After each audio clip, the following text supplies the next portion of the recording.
we're so happy to have you here. Thanks. I'm really happy to be here, to be honest. Yeah, you really, well, you do seem to wear like how you're feeling on your sleeve, which I really appreciate about you. Yeah. I don't hide my emotions very well, I would say. If I don't like something, you will know. And the fact that you already can tell that I'm enjoying being here is a good sign. Oh, that's great. Well, what drew you to Sport Beach? I know you and Mark are looking at all sorts of opportunities, but why here? Why this year? Yeah. So I had somebody from Stagwell reach out through a friend of a friend, and we listened to the pitch. Like, hey, there's going to be a lot of great business opportunities, cutting out the middleman. Straight to a lot of CMOs of a lot of different companies. I'm like, okay, me and my agent said, well, let's sit on it. Let's do a little bit of research. I called up my good friend Brandon Marshall. And I said, hey, have you heard of this place called Sports Beach? He's like, bro, if you got invited, you gotta go. You gotta go. And we feel you, Brandon. So he put appreciate you. Yeah, he put a lot of legitimacy to the event, and I was like, all right. Me and my agent, Mark Whitmore, we were like, okay, we got to come in with a strategy, and once we know we have a strategy, we're all good to go. And we came up with something, and we said, hey, we're in. I did just introduce you to our head of strategy at 72andSunny outside, and then introduced you as also, because you're a multi-hyphenate, a strategist. I've learned that also about you in the last 24 hours. And I think it's a great strategy. You're executing it great, too. I appreciate being here. Brandon, Carmelo, Sue Bird, we're all year one folks. Mm-hmm. They've never missed it since. They're always invites. You are welcome back anytime. Oh, thank you. I think there's people who, these aren't in the questions, but I think there's people who come here who know what to do with Sport Beach and lean in, and it really does a lot for them. Mm-hmm. And I put you in that camp already. So thanks for being here. Appreciate it. I'm, again, so happy to be here. Right on. Excited. I'm going to get to you and your platform. Okay. So you use your platform to start conversations in the sports world. Sometimes it's around track, but a lot of times it's not. It might be lateral. You painted your nails for track meets to inspire conversations about masculinity in sport. You're very open about the various diagnoses, ADD and dyslexia, anxiety, and other narratives that really other fans, athletes relate to. How does this, I'll just say this openness, this brand of yours that is like a wide openness, create a deeper level of understanding of your personal brand? Like you seem to lean into it.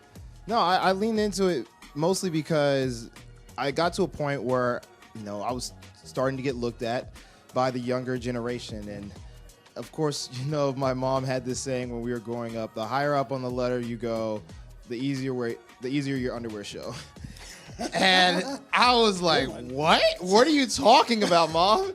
But she was basically like, as you're going up and people are looking at you more and more, the higher you go, the easier it is to actually see your bottom. What is on your backside? What are you showing to the people? What are they going to look at as they're watching you climb higher and higher?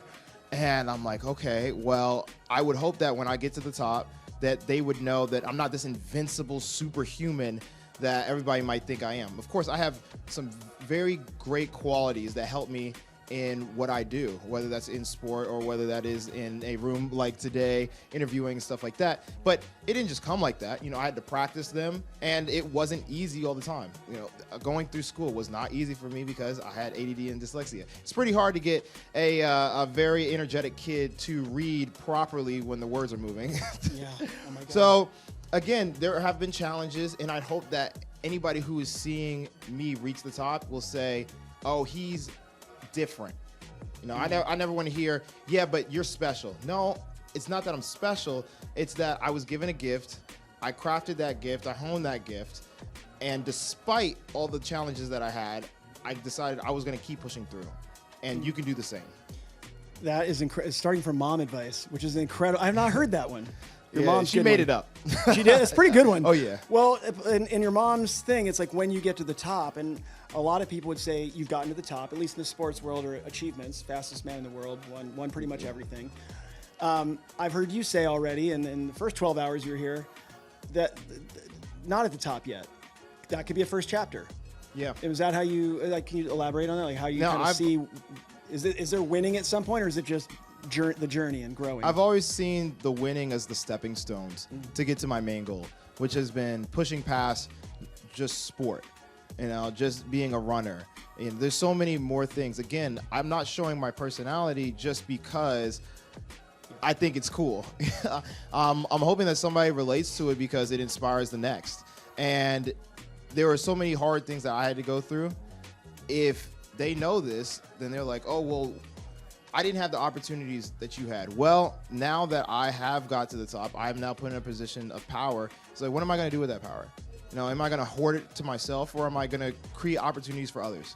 Am I going to show them that you're not limited to a box? It's not just shut up and dribble or get on the track and run. Yeah. You know, it's way more than that. And I don't believe that any of us are supposed to be stuck and confined to one space. I believe that we're supposed to grow and, you know, meet other people, and by sharing all our talents, we can create amazing things. And my fear is that athletes, especially in the track world, will run and believe that's their whole identity and not be able to go out and find anything else to do. So with the power that I have now gained by running, it's like, it's my time and it's my turn to make opportunities that are beyond just running, just sport, just staying in the same box. You know, your business partner and agent, Mark, has told me that when brands approach you, or brands, when opportunities come to you guys, your first question is sort of like, what's it about? It's not about like that, and then we'll get to the financial side of it, but like, what's the objective, what's the purpose, does it align with what you do? Can you talk about that, and also how brands receive you being just so open and upfront about your opinion? I feel it's very important to know who you're working with, because you also need to know who you are, not only as a brand, but as a person. If you go into a room and they're saying, we got all these great things and yada, yada, yada, and you'll be working with this person, this person, this person. Well, what if those people don't align with what you say as a person? You know, now you look fake. Now you're discrediting your own self. And you probably aren't going to enjoy what you're doing. I definitely believe in the Peter Pan method, like having fun constantly, you know, never growing up. I got a kind of a Peter Pan complex myself, but I believe that I'm always having fun in what I'm doing. And if I don't agree or align with those steps, it's very hard for me to get into it. I'll give you an example. I was just doing a photo shoot with Adidas, and I'm reading the storyboard, and I'm like, okay, I'm reading this, but I'm not seeing what's the purpose. What's the long-term purpose? When a kid is going to be in Tokyo watching this clip, what are they going to imagine? What are they going to see? What is inspiring them? What are they supposed to be doing? What direction are we basically pointing them into? Because if you just go in there with half energy, you get half energy back. You know, people can feel that. That's a very Sprint metaphor too. It is. What you put into the ground comes back to exactly. you. So I want to know not only what's the purpose, but also how can I bring my best self into it, and can we enhance it? Yeah. You know, if I get a company that is like, oh, we just want you to do this. Yeah. That breaks my heart. Sponsorship. A sponsorship, yes. It's not a partnership, it's a sponsorship. We just need your face because of what you've done. Well, the reason that people like what I've done is because of who I am, not just my physical, you know? Totally. And I want to be able to give them a really good reason to why I have partnered or said, yes, I agree to working with this person. You're one of the athletes, the few athletes I've worked with. I've worked with a lot of athletes in my 35-year career, who I feel like I constantly want to just give you flowers for things you're doing. You just being that generous of spirit. You're making me remember at the Olympics in Paris.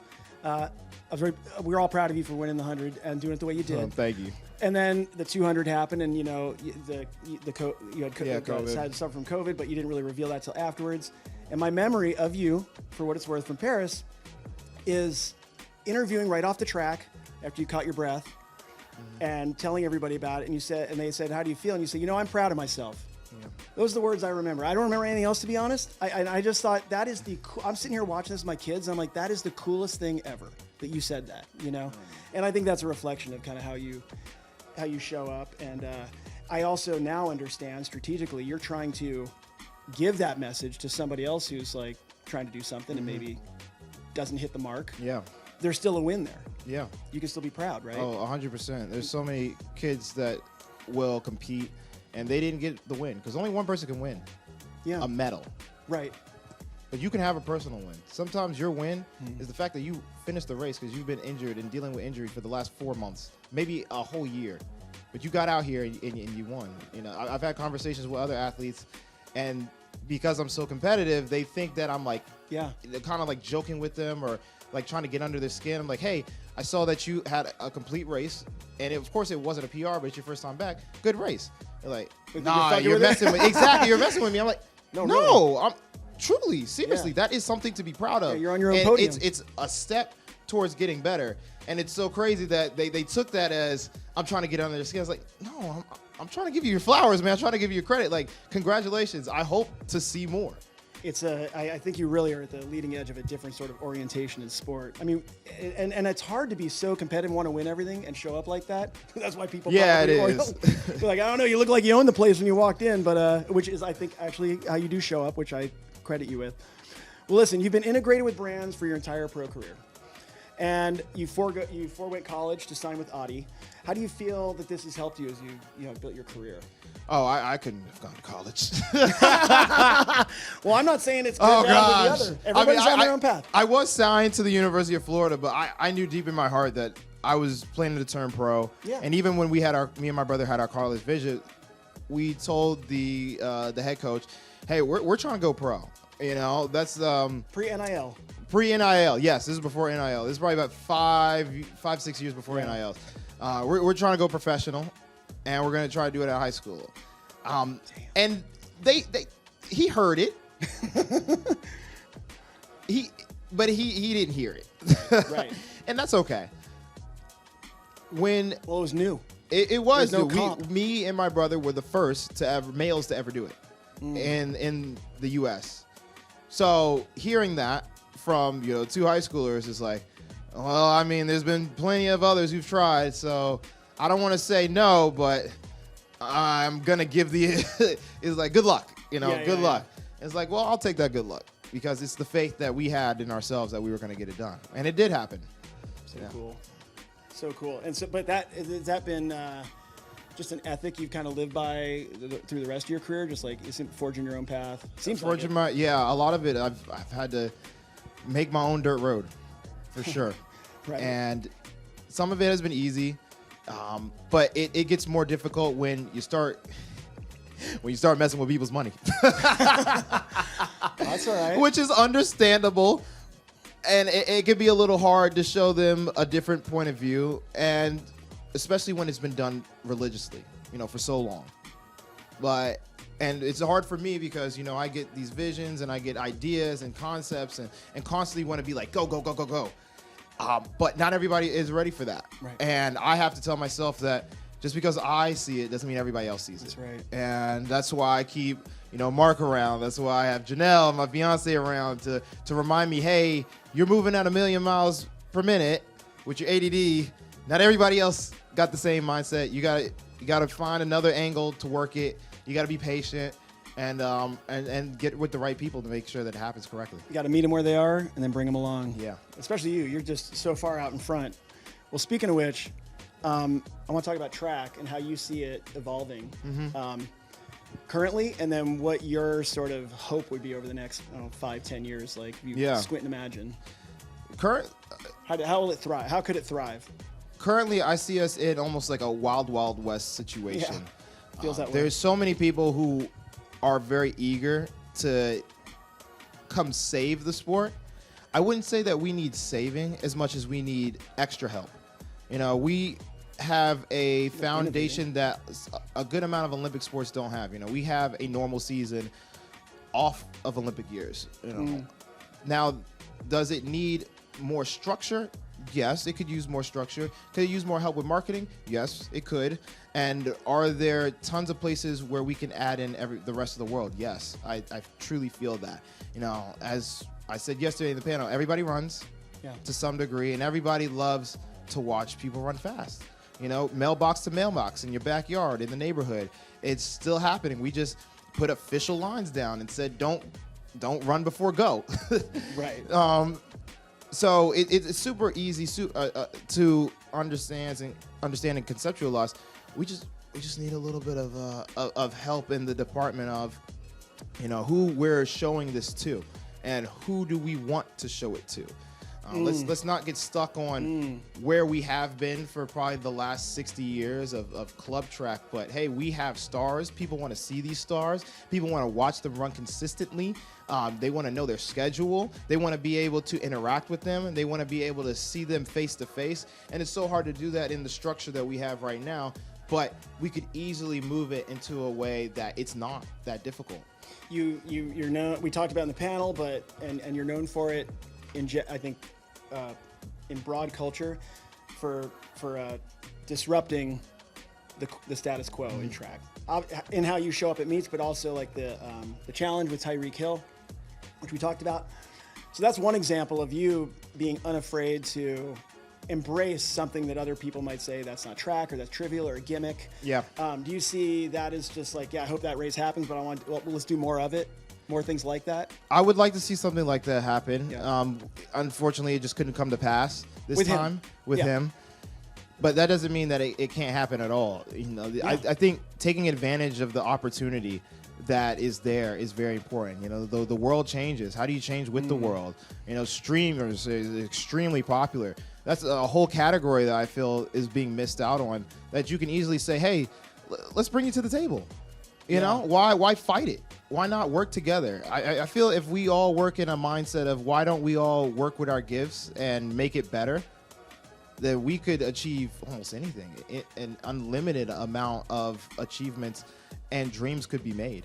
You had a race against I Show Speed. Yes. I saw it. So was that you inviting him inviting you? How'd that come That about? was so I was doing a video with Mr. Beast, and we were talking about speed, challenging many people and challenging me and being like, I mean, if he shows up, I'll race him. And he's like, well, I think he's streaming right now in Miami. Why don't I give him a call? So he gives him a call. And he doesn't pick up the second time, but he picks up the third time. And he's like, hey, Speed, I'm with Noah right now. I'm like, hey, Speed, I heard you want to race. He's like, yeah, bro, race me. I'm like, all right, well, you're about 4 hours away. Why don't you come up? And he's like, 4 hours? Like he was contemplating it. So, and he did something that I loved. He said, all right, if I get such and such subscribers today, I will come up and race you. And like put it out there? Yeah, because it forced more interaction from his own subscribers, and it forced his subscribers to go tell other people about the moment so that he would go do it. And I was like, oh, that's such a genius It's move. a great build on it. I love it. That's that's actually the way these kind of things need to grow in the future. Is like you have an idea, he builds on it. Exactly.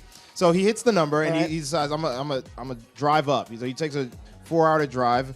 Kudos to him, to be honest. And he gets out of the car, and I was like, "You want to use spikes?" I bought him a pair of spikes. I was like, "You want to use spikes?" He's like, "Sure, yeah, I'll use the spikes." So I gave him a pair of spikes that I had.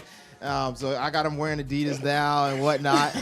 And I was like, "You want to use blocks?" He's like, "Are you going to use blocks?" I said, "I'll do whatever you're going to do, because I want this to be as fair as possible." He's like, "I don't think I'm going to use the blocks." I said, "I think that's a good idea."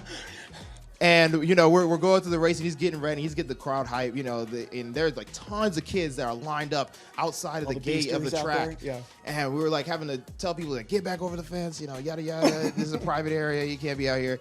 And again, we're getting ready, and Mr. Beast is like, all right, on your mark. And he gets down. I said, what are you doing? He's like, what? He's like, you got to do a backflip.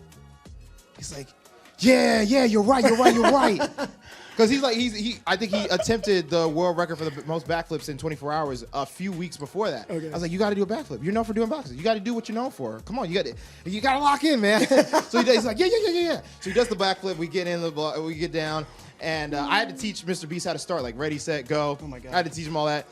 Okay. Of it, we go, and he's running, and he's very athletic. Extremely athletic. I Show Speed? Yeah. I was very impressed. athletic. Yeah. Of course, I'm in my off season, so I literally had practice that day and then came out again to race him.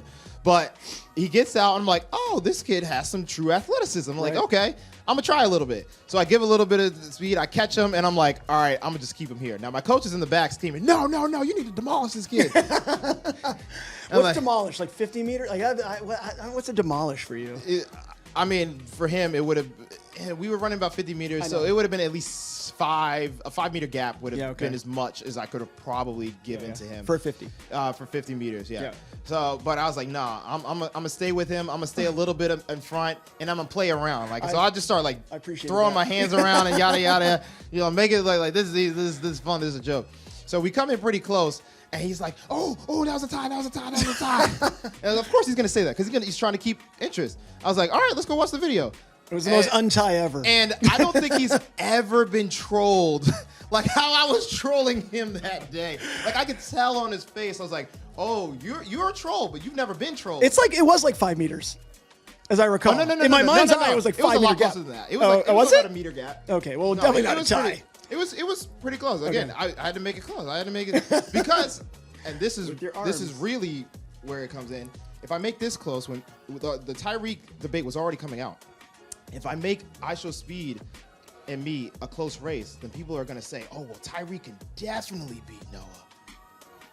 So now they want to see it even more. Hyphenate hashtag strategist. I'm telling you, and creator. Dude, totally, 100%. But it was a lot of fun. A lot of people have been asking me to race him again. I mean, anything could happen. Personally, I don't think it's gonna happen, just because I mean I'm now in season. It's not really gonna. I'm not gonna have time to just play around like that again. But who knows? You know, he said he wants to go out for the Olympics.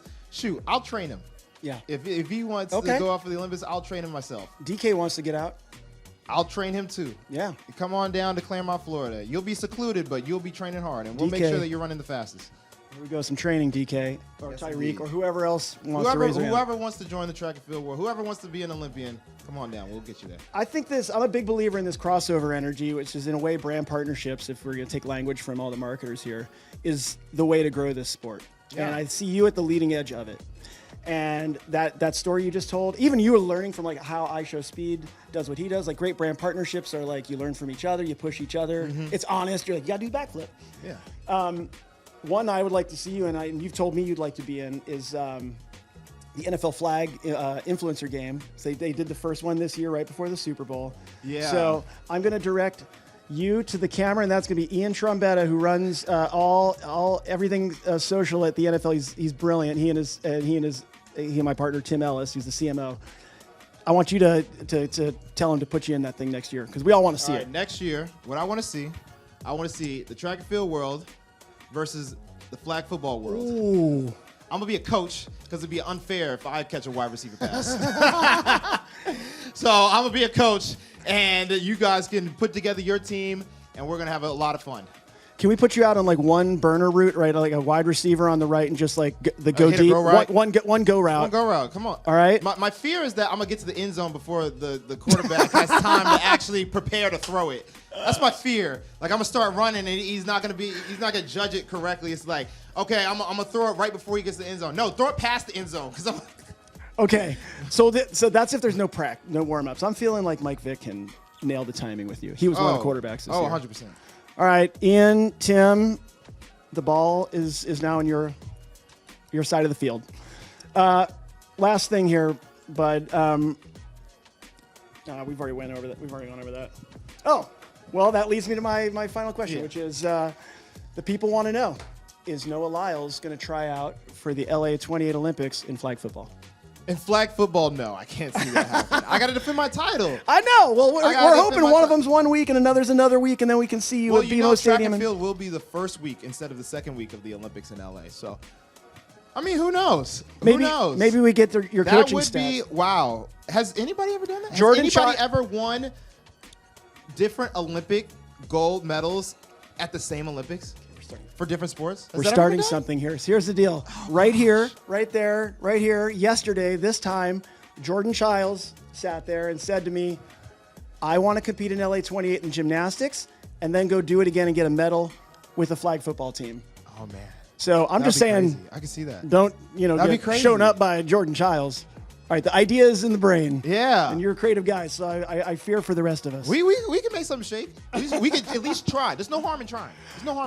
All right. This has been amazing. You're an amazing guy and a wonderful creative and strategist. Speed round, 3 quick questions. Just say what comes to mind first. All right. Sweet or savory, and why? Both. I love both. I mean, that's why. But you get the best of both worlds. This is why I have to choose. Why I have to choose when you can have both? Bacon and or chocolate chip pancakes. It's like kind of a decision. You get the bacon with the chocolate chip pancakes, and then the syrup on on all of it. top. You put the syrup on all of it. All right, I see you. All right, number two. Number two. If you could have dinner with anyone in the world, dead or alive, who would it be, and why? I think right now it would probably be Barack Obama. Great choice. Truly, I mean, I don't know the man myself, but the way that he carries himself, he's a man of God. He is a leader. He also is humble enough to know when he's wrong and ask for forgiveness. I mean, a lot of great characters that I respect, and I would just love to get an idea of. And his marriage looks very good on social. I don't know what it is. I mean, I'm assuming it's good. Well, so I pick his brain on marriage as I am engaged myself. Get as much knowledge as I possibly can. Mr. President, I feel like this is a dinner that could and should happen. So I'm just saying, hopefully this makes it to him. Oh yeah. Third and final. You can choose the same answer as yesterday or do something different. Okay. If people want to know what is Noah Lyles' go-to hype track before a meet or anything else you're trying to get fired up for. It's been changing. Okay. It's been changing. I would say Kirk Franklin's "Give Me That" has been, for the last week, it's really been blaring in my ears and in my mind just constantly. And then also Jay Moss's dance. Energy. No, yeah. It's just been touching my soul, truly. Everyone, if I could have you applaud, I would, but it'll have to be me. Noah, thank you so much. We appreciate you so much. Thanks for having me. For coming to thank you for being here at Sport Beach. Check this out on 72andSunny's social channels, Sport Beach's social channels, and this guy on all his channels because it's definitely worth watching. Thanks for being here, buddy. No problem. All right.